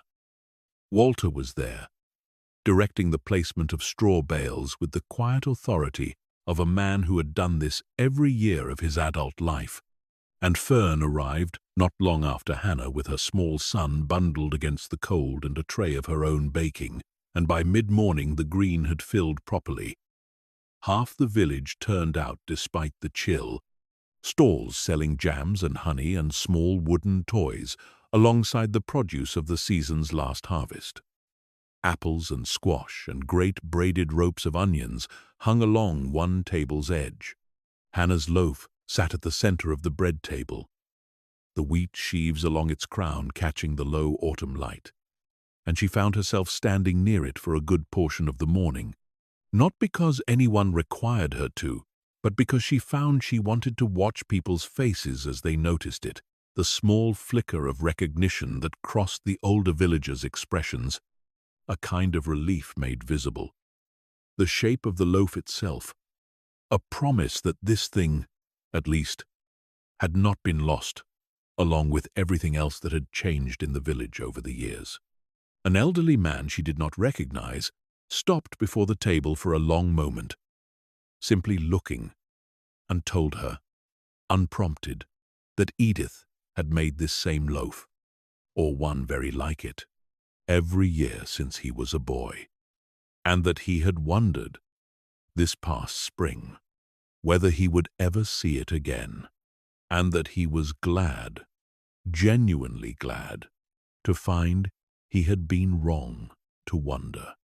Hannah thanked him and found, after he had moved on to the next table, that her eyes had gone unexpectedly damp, and she stood for a moment blinking against the cold wind coming off the green, and thought that grief, she was learning, did not always arrive as a single overwhelming wave, but sometimes came instead in these small, unexpected increments.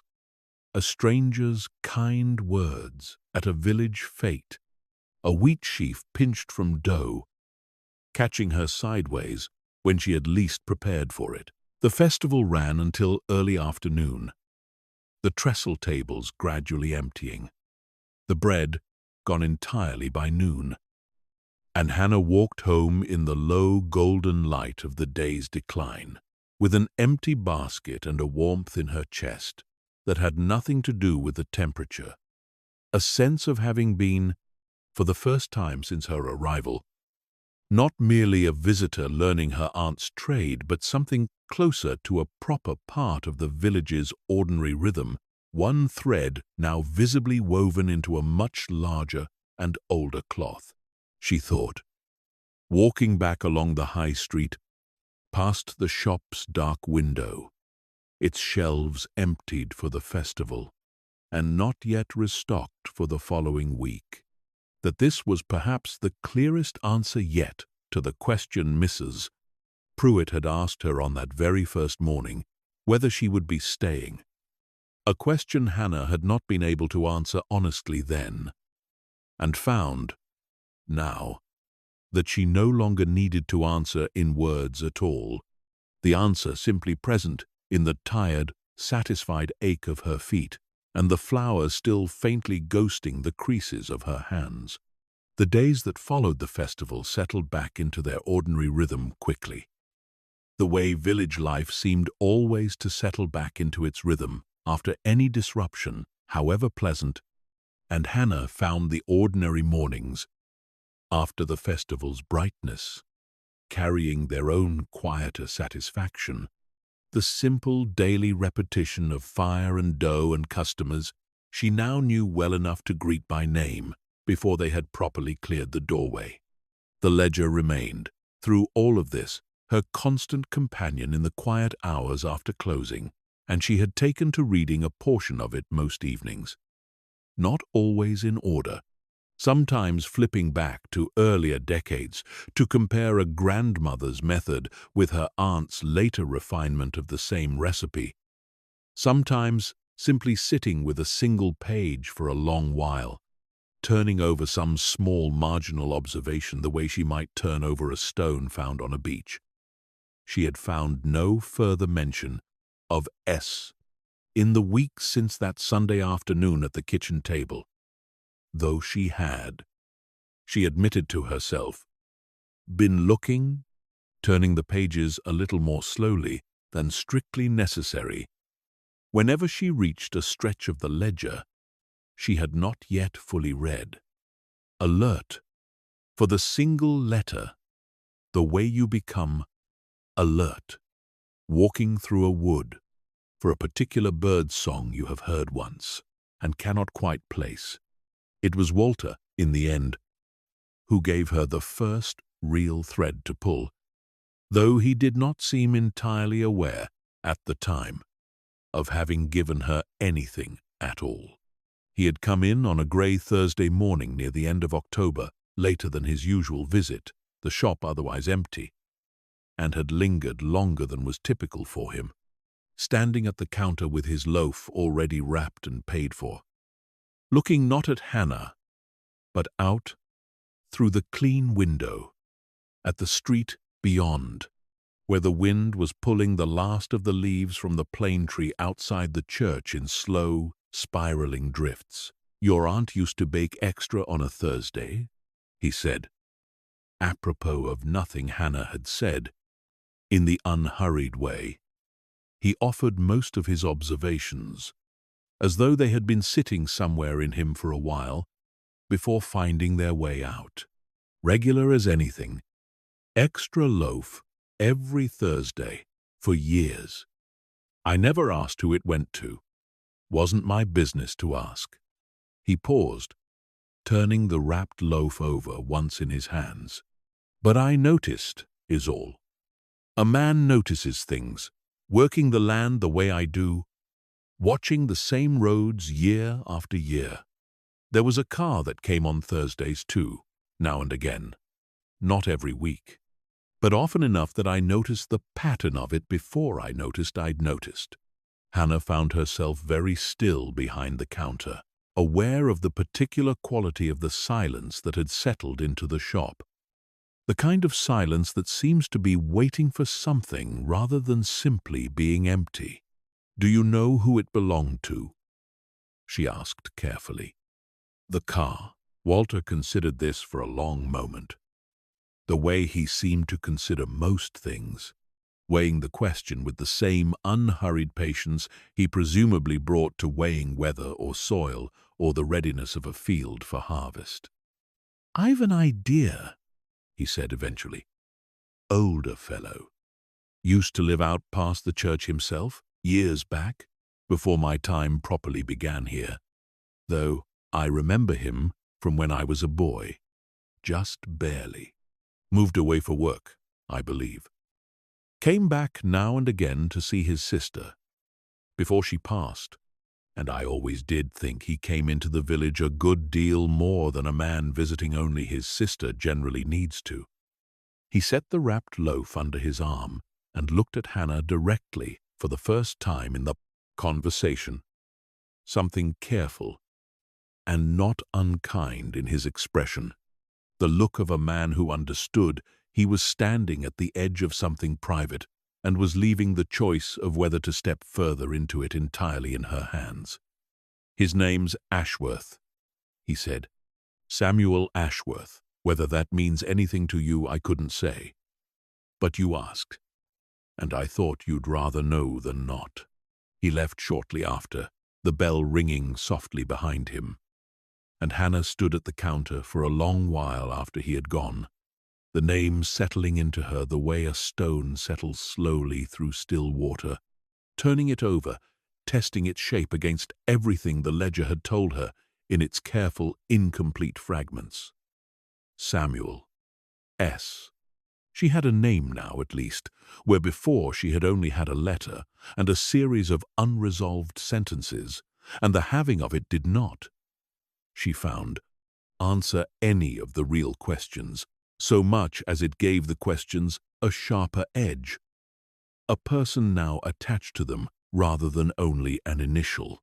She asked Mrs. Pruitt about it 2 days later, on the Saturday, choosing her moment carefully, waiting until the shop had gone quiet in the last hour before closing, and there was no one else at the counter to overhear whatever answer might come. Mrs. Pruitt had been examining a tray of the small apple cakes Hannah had started making that week, turning one over with the same critical attention she brought to everything, and had gone very still, for just a moment, when Hannah asked, in as light a voice as she could manage, whether the name Samuel Ashworth meant anything to her. "It does," Mrs. Pruitt said, after a pause long enough that Hannah understood the pause itself to be an answer of sorts. She set the apple cake down carefully on its plate and looked at Hannah with an expression that held, for the first time since Hannah had met her, something that looked almost like uncertainty, as though she were weighing how much of what she knew belonged to her to tell and how much belonged properly to someone else's story. "Someone no longer here to give permission for the telling. Your aunt would not thank me for saying too much," she said finally. "She kept her own counsel about it all these years, and I've no wish to undo that now. She's not here to correct me if I get it wrong. But I'll say this much. They were close once, very close, when they were young, before either of them was much past 20. And then they were not close for a good many years, for reasons that were, I believe, more about duty than about any falling out between them. And then, later, when they were both a good deal older, they found their way back to something. Though what exactly, I couldn't tell you with certainty, only that he visited now and again, and that your aunt was always, on the days she expected him, a little brighter than usual. The way people get brighter when they are waiting for something good." She paused, looking at Hannah with something gentler now, the uncertainty resolving into something closer to sympathy. "I don't know if he knows she's gone," she said. "I've wondered, these past months, whether anyone thought to tell him. It's not the sort of thing that would make it into the newspapers, and I don't believe he was ever close enough to the family, in the ordinary sense, to be on any list of people to notify. It's possible he doesn't know at all. It's possible he's been waiting on some Thursday of his own, wondering why the shop hasn't answered." This last thought settled over Hannah with an unexpected weight, and she found herself, in the days that followed, thinking of it often, at odd moments, while kneading dough or sweeping the floor or lying awake in the narrow bed upstairs, listening to the wind move through the garden. The idea of an old man somewhere, still driving into the village on Thursdays out of long habit, or perhaps having stopped only recently, only reluctantly, after enough unanswered Thursdays, had finally convinced him that whatever had kept the door closed was more permanent than a holiday or an illness, carried a particular ache that Hannah had not expected a stranger's grief, second-hand and largely speculative, to carry. She found herself looking, over the following week, for any further trace of him in the ledger, reading more carefully now, page by page, rather than dipping in at random.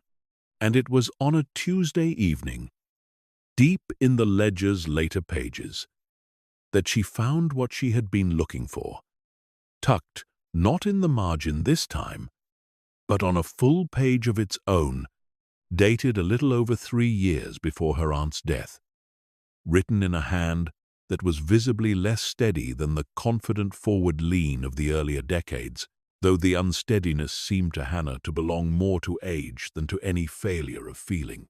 "Samuel asked me again today," her aunt had written, "whether I had ever regretted staying? I have been asked this question so many times over the years, by him and by myself in the quiet hours when sleep will not come, that I have worn a kind of groove into my own thinking about it, the way water wears a groove into stone, patient and constant, until the shape of the answer feels almost inevitable rather than chosen.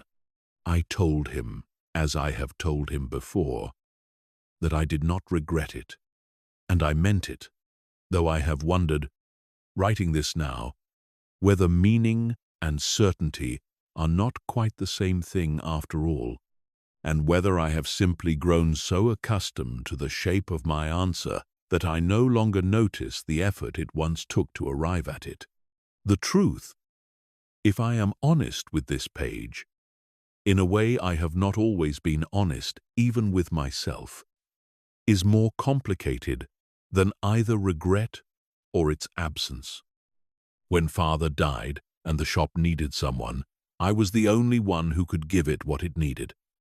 And Samuel was leaving for work that would take him away for years at a stretch, and there was no version of those two facts that could be made to fit together. However much we both, in our different ways and at different times, wished otherwise, I chose the shop. I have never been entirely sure whether I chose it because I wanted it more than I wanted him, or because it was simply easier to choose the thing that stayed still in one place and did not ask me to leave everything I knew. Perhaps there is no difference between those two reasons in the end. Perhaps a choice is a choice, whatever complicated tangle of wanting and fear sits behind it. What I know for certain is that he came back, eventually, when we were both old enough that the old urgency had worn down into something quieter and more patient, and that the Thursdays we have spent together since, sitting in this kitchen with tea going cold between us while we talk about nothing and everything, have been among the best hours of my life, better perhaps than the hours we might have had together 40 years ago, wilder and more urgent as those would have been. Because these hours have been chosen freely by two people who know exactly what they are choosing and why, rather than swept along by the particular blind hunger of youth. I do not know how many more Thursdays either of us has left. I have stopped, somewhere in the last year, being afraid of that question in the way I once was. There is a kind of peace, I have found, in loving something patiently, without urgency, the way bread rises, the way a starter waits faithfully through months of neglect for someone to come back and begin feeding it again. I think Samuel understands this too, though we have never quite said it to each other in these words. Perhaps we do not need to. Perhaps some things are understood more clearly in the saying of 100 smaller things across 100 smaller Thursdays than they ever could be in one grand declaration. Hannah read the entry 3 times, sitting at the kitchen table with the lamp burning low beside her, and felt something in her chest ache in a way that was not entirely sadness, though sadness was certainly part of it. A grief for a woman she had known too little and understood. It now seemed even less than she had thought, and for the shape of a life that had contained so much more quiet complexity than the simple, contented picture Hannah had allowed herself to imagine. But beneath the sadness there was something else too, something that felt, as she sat with it, closer to gratitude, a strange and unexpected thankfulness for having been given, however incompletely, however many years too late, this glimpse into the fullness of a life. She had spent too many of her adult years failing to properly notice. She thought, closing the ledger that night, about Walter's observation, about a car that came on Thursdays, now and again, and about the very real possibility that somewhere not too far from this village, an elderly man was still waking on Thursday mornings, with the old habit of the day pulling at him, still driving, perhaps, past the turning that would once have brought him here, wondering, in whatever private way grief makes itself known to people who have not yet been told the thing they are grieving, why the shop's door had stopped answering his visits. She did not think, lying awake that night, listening to the wind, that she could let this particular Thursday pass without doing something about it. Though what exactly that something ought to be, she did not yet know. She drafted the letter 3 times before she was satisfied with it, sitting at the kitchen table on the Sunday with a pot of tea going cold beside her, and a small pile of discarded attempts accumulating at her elbow, each one abandoned partway through for reasons that felt, in the moment, entirely clear, and that she found herself unable to fully articulate afterward, only a sense that the words on the page were not yet doing what she needed them to do, were either too formal, holding the news at arm's length the way the solicitor's original letter had held her aunt's death at arm's length, or too familiar, presuming an intimacy with a man she had never met and knew only through a handful of careful fragments in someone else's handwriting. The first attempt read, when she looked back over it, more like a business notice than anything else, and she crossed it through with a firm line and began again. The second veered too far the other way, reaching for a warmth she was not certain she had earned.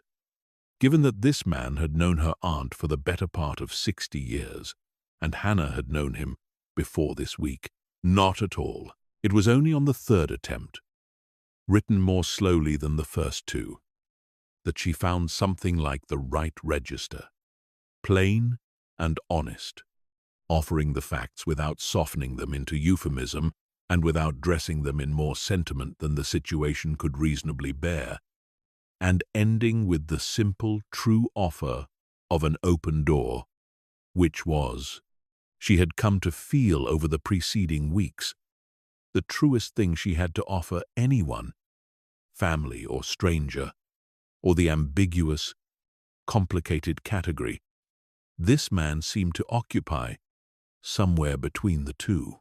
She read the finished letter over twice, folded it carefully, and walked it to the postbox outside the church herself that same evening.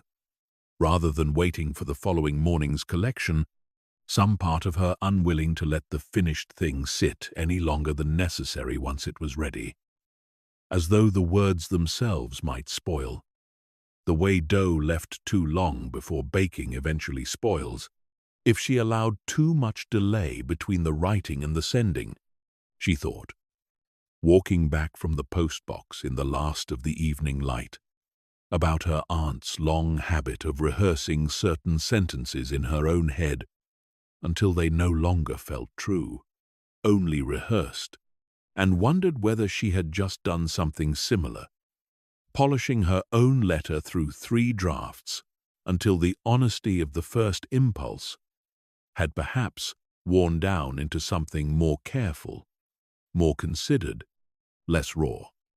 But she did not think, turning the question over as she walked, that this was necessarily a loss. Perhaps a considered honesty was still honesty. Perhaps the care itself, the willingness to sit with a difficult letter through 3 attempts rather than dashing off the first version and calling it done, was its own kind of respect for the man who would eventually open the envelope and for the woman whose absence the letter was, in its own quiet way, trying to explain. She spoke to Mrs. Pruitt again the following morning, and learned through a chain of small village connections that unspooled with the particular efficiency such things always seem to unspool in a place this size, that Samuel Ashworth now lived some 15 miles distant. In a market town Hannah had passed through on her drive down from London without giving it any particular attention, and that he was, as far as anyone locally could confirm, still living, still reasonably well for a man of his years, and that Mrs. Pruitt's own niece, as it happened, knew his address through some connection involving a shared doctor's surgery, a piece of information that arrived, as most useful information seemed to arrive in Hollowbeck, sideways and unexpectedly, and with considerably less fuss than Hannah would have imagined such a discovery might require.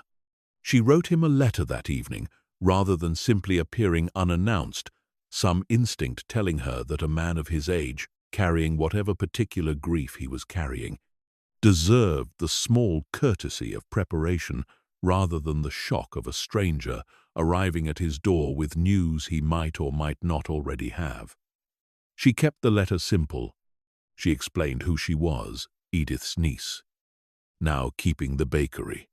She explained, as gently as she knew how, that her aunt had passed in the spring, and she apologized on behalf of a family that had apparently not thought to include him on whatever list of people deserved to be told such things for the lateness and the manner of this notice.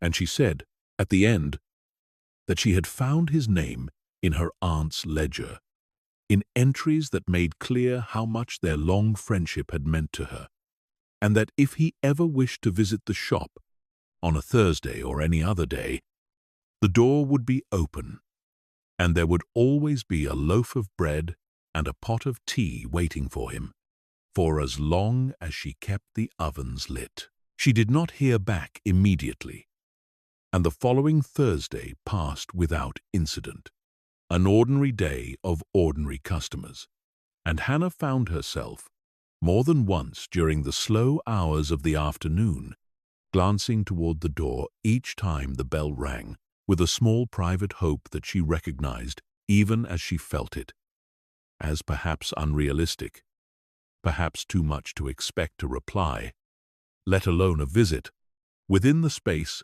of a single week. But the following Thursday, in the last hour before closing, with the light outside already beginning its early autumn slide toward dusk and the street mostly empty of passers-by, the bell above the door rang, and Hannah looked up from the counter to find an elderly man standing in the doorway, tall despite a slight stoop that spoke of many decades of a taller frame gradually settling with age, a long dark coat over his shoulders, white hair carefully combed, despite what must have been, for a man his age, a considerable drive. He stood for a moment just inside the door, looking at the shop, the way Hannah imagined a man might look at a place he had visited so many hundreds of times across so many decades that the looking itself had become a kind of ritual, cataloguing what had changed and what had stayed precisely the same. And Hannah watched his eyes move slowly across the counter, the shelves, the low gate at the back that led toward the oven, and settle, finally, on her, standing exactly where his old friend had once stood, in an apron dusted with the same flour, in a shop that smelled, despite everything that had changed, of the same bread it had always smelled of. "You'll be Hannah?" he said, and his voice, when it came, was quieter than she expected, careful in the particular way of a man who has learned, over many years, to measure his words before releasing them. "I had your letter. I'm sorry it has taken me this long to come. I found I needed some time, after reading it, before I was ready to see the shop again, knowing what I now knew."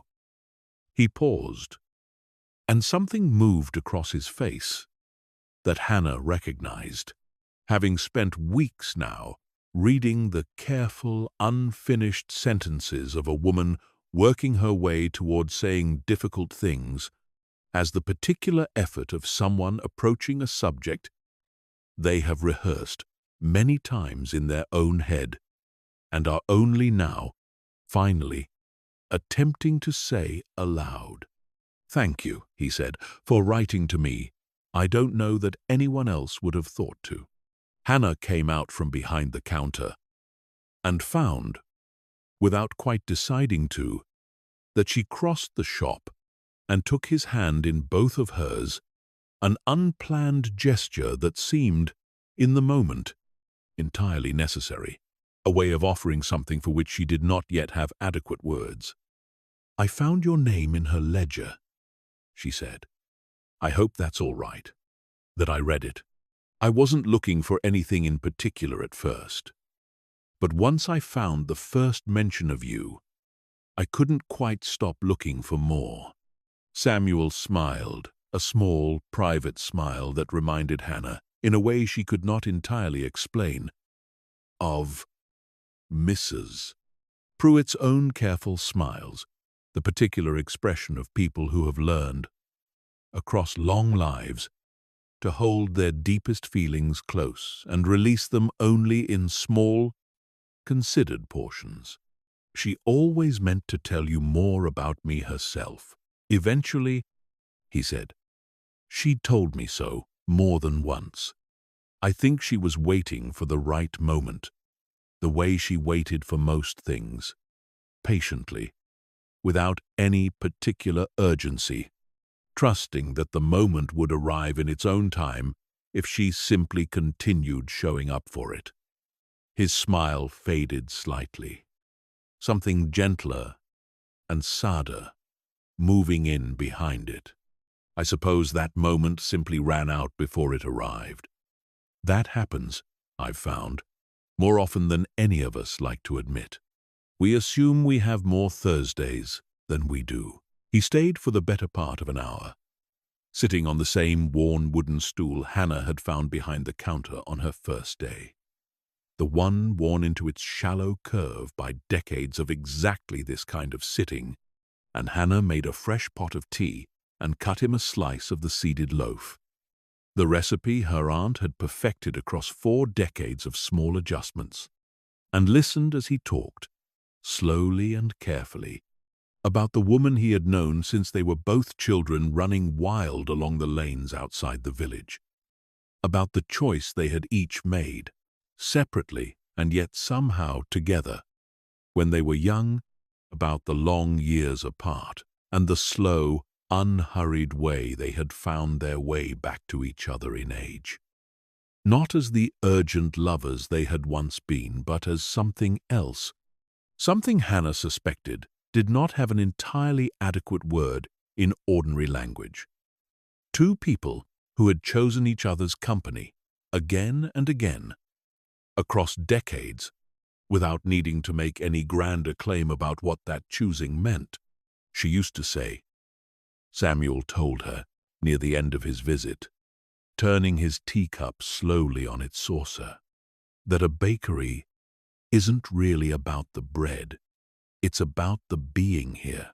I always thought that was a fine thing to believe, though I sometimes wondered whether she said it partly to convince herself, all those years ago, that the choice she'd made was the right one. I think, by the end, she'd stopped needing convincing. I think she'd come to believe it entirely, in the way you come to believe something only after living inside it for the whole of your adult life. He looked around the shop once more, slowly, the way he had when he first walked in, and then back at Hannah. "I'm glad the door is open again," he said. "I confess I did not know, walking in, whether I would be glad or whether it would simply hurt too much to see it lit and warm and smelling exactly as it always has, without her behind the counter. But I find I'm glad. She would want that, I think. She would want the door open more than she would want anything else, including, perhaps, including me sitting here, missing her in it." Before he left, he reached into his coat and withdrew a small worn card and set it on the counter, and told Hannah it was his mother's recipe for a particular kind of spiced bun, one that Edith had always loved and had asked him for years ago. and that he had never quite gotten around to writing down properly for her, always meaning to bring it on some future Thursday that had, in the end, never come in time. "I'd like it to go in the book," he said, nodding toward the ledger, which Hannah had left, as she often did in the evenings, open on the small table by the window in the sitting room upstairs, visible through the doorway from where he sat. "If you'd have it. It seems the right place for it. Now, after everything."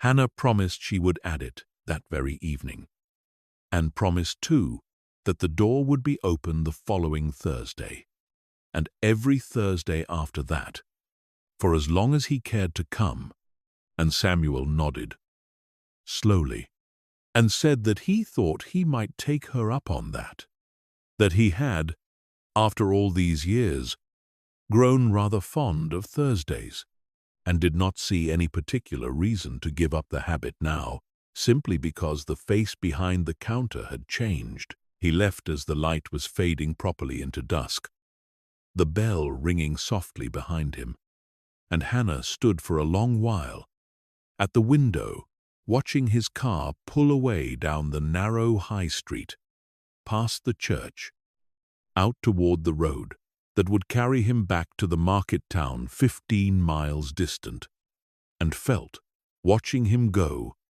a quiet, settling sensation in her chest that she recognized, after a moment's thought, as something very close to peace, the particular peace that comes not from having every question answered, but from having enough of the shape of an answer to stop needing the rest of it urgently, to let the remainder simply continue revealing itself in its own unhurried time, the way everything in this old building seemed to reveal itself, patiently, one Thursday at a time.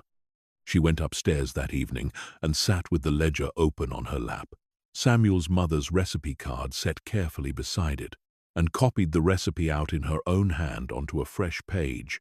The spiced buns his mother had made, and his mother's mother before her, presumably.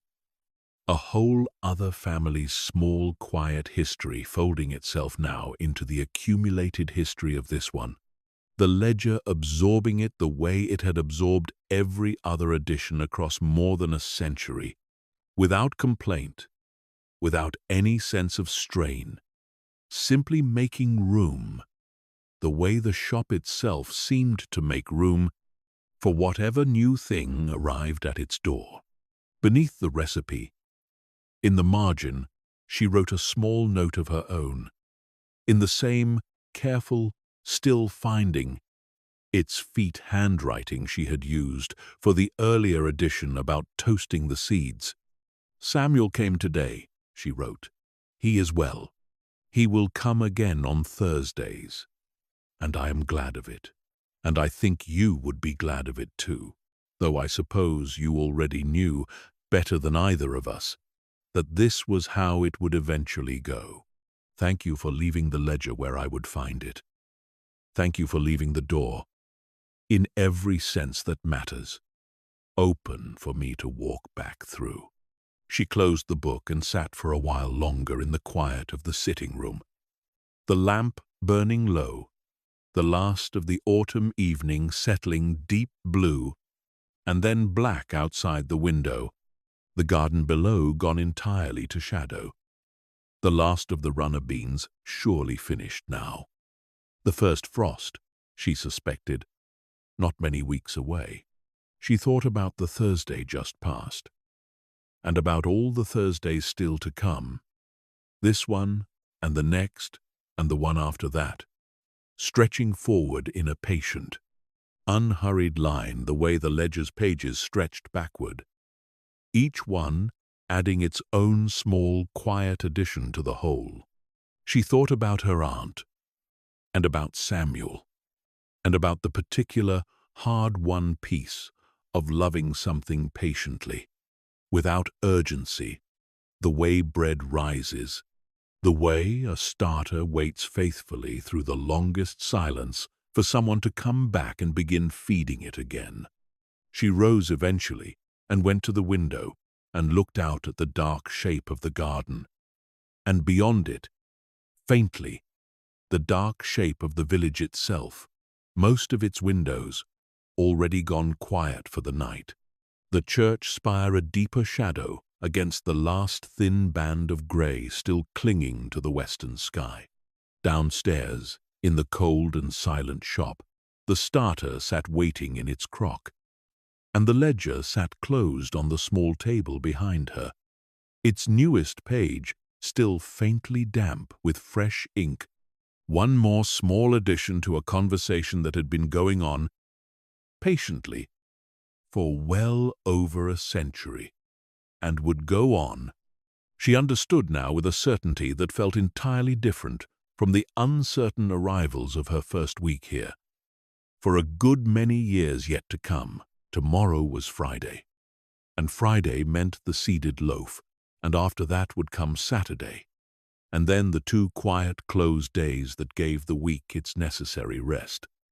And then Tuesday would arrive again, as it always did, and the oven would need lighting, and the starter would need feeding, and the whole patient cycle would begin again, the way it had begun again every week for more than 100 years, in this same small shop, on this same narrow high street, in this same quiet corner of a county that did not ask to be noticed, and was, perhaps, all the more beautiful for not asking. Samuel came again the following Thursday, as he had promised, arriving a little before closing with the same careful, unhurried manner. And this time he did not wait to be invited to sit, but went directly to the worn stool behind the counter, as though he had been sitting on it every week for years rather than once, settling onto it with the easy familiarity of a man returning to a chair his body still remembered the shape of. He brought with him, that second visit, a small photograph he had found among his own things.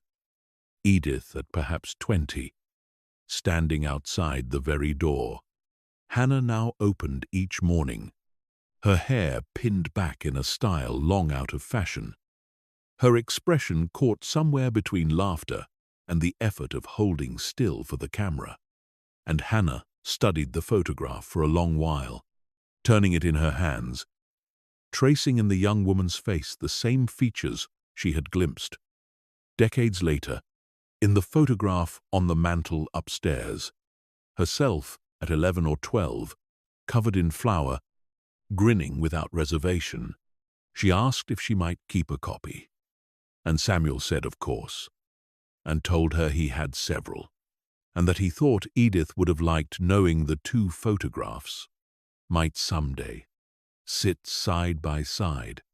The aunt at 20 and the niece at 11, both caught mid-laugh in front of the same green-painted door, separated by more than 60 years, and yet, somehow, entirely continuous with one another. The Thursdays continued through November, each one a little colder than the last, the frost arriving earlier in the mornings and lingering longer into the day, the trees along the high street losing the last of their colour, until the village stood mostly bare-branched and grey beneath skies that had turned, by the month's end, the particular flat white of approaching winter. Samuel's visits settled into their own quiet rhythm alongside Hannah's larger one, arriving always a little before closing, always taking the same stool, always bringing some small addition to the ledger's accumulating history, a recipe here, a photograph there. Once a small pressed flower, he said, Edith had kept for years, between the pages of a book he had since inherited and had thought, on reflection, belonged more properly here among her own things than in his. Hannah began to look forward to Thursdays with a specific anticipation she recognized. Eventually, as being not so very different from the anticipation Mrs. Pruitt had once described her aunt, a little brighter than usual on the days she expected him. The particular lightness that comes from knowing a good and gentle hour is waiting somewhere ahead in the day, requiring nothing more urgent than patience to arrive at it. She wrote to him more than she had expected to. In the weeks between visits, small notes about how the shop was faring, which recipes she had attempted, and which had defeated her. An account of the Harvest Festival loaf and the elderly stranger's kind words that had caught her so unexpectedly off guard. And Samuel wrote back in a hand nearly as careful and old-fashioned as the earliest entries in the ledger itself. His letters full of small stories about the Edith he had known across 60 years, the girl who had once climbed the church roof on a dare and refused, for the whole of her life afterward, to say whether she had won the bet that sent her up there, the young woman who had turned down, twice, offers to sell the bakery and expand into the market town, insisting each time that a shop this size was exactly the size a shop ought to be. The older woman who had taken up, in her final years, the habit of leaving small anonymous loaves on the doorsteps of villagers she judged to be having a hard week. A habit Hannah had known nothing about until Samuel mentioned it, and that explained, she realized with a small jolt, several ledger entries she had read and not fully understood. Brief notations of a loaf gone missing from the day's count, with no corresponding sale recorded. By the time the first proper snow arrived, in the second week of December, dusting the high street and the churchyard and the bare branches of the plane tree in a thin, even white that seemed to hush the whole village into an even deeper quiet than its ordinary quiet, Hannah had been in Hollowbeck 3 months and found, waking on the morning of the first snowfall to the particular blue-white light that snow brings even before the curtains are drawn, that she could no longer clearly picture the London flat she had left behind, its precise layout blurring in her memory, the way distant things blur, not through any failure of feeling, but simply through the natural, healthy process of a life reorganizing itself around a new and more present center of gravity. She went down and lit the oven as she did every morning, the fire catching a little more slowly in the cold, and stood for a moment afterward at the window, watching the snow continue its slow, silent accumulation on the street outside. The first customers not due for another hour yet, the whole village still and white, and holding its breath, the particular held breath of a place under fresh snow, waiting to be woken properly by the ordinary business of the day, she thought, standing there with the oven's building warmth at her back, and the cold hush of the snow-covered street before her, of her aunt's first line in the ledger, written by some ancestor more than a century before either of them had been born. Bread is a promise you make to tomorrow, and she understood it now with a fullness she had not possessed on that first evening, sitting in the armchair with the ledger open on her lap, and, the last of the daylight fading from the window, a stranger in her own inheritance. It was not only a promise about bread, she thought now, watching the snow fall. It was a promise about showing up, about opening the door at the same time every morning, whatever the weather, about trusting that the small daily acts of care, repeated faithfully enough and long enough, added up eventually to something that outlasted any single life that had tended it.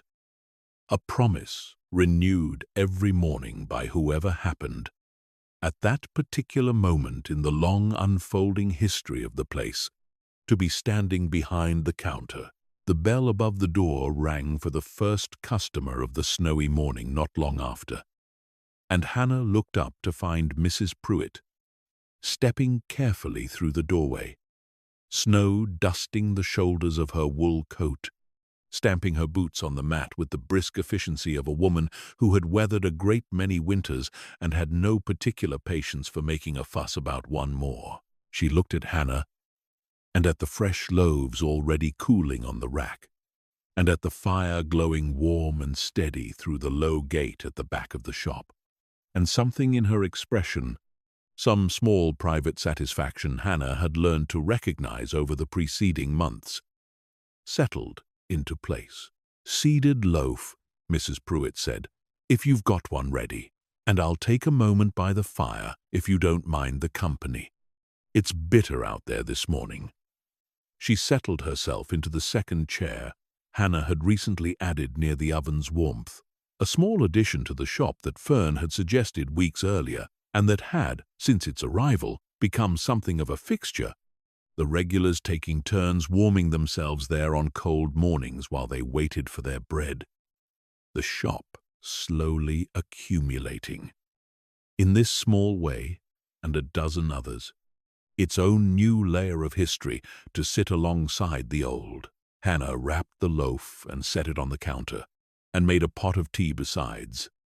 Unbidden, because she had learned, over these months, that this was simply what the morning asked of her when the weather turned hard and an old woman came in stamping snow from her boots, and she carried a cup to Mrs.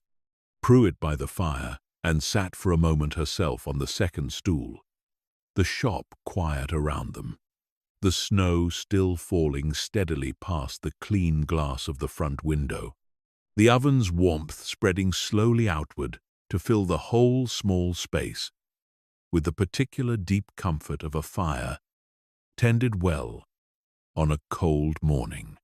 "You've settled in," Mrs. Pruitt said, after a while, not quite a question, watching the snow the way Hannah was watching it, the two of them content, for the moment, to sit in a silence that asked nothing further of either of them.